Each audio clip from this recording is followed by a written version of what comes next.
Okay, freezer. Left side I have ice because Freon leak. Coil not frozen. Look at that.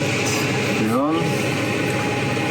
Yeah, it's Freon leak.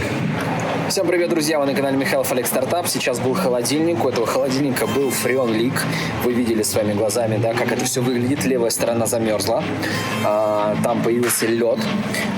Льда достаточно много. Все потому, что Freon потихонечку выходил и образовывал этот самый лед.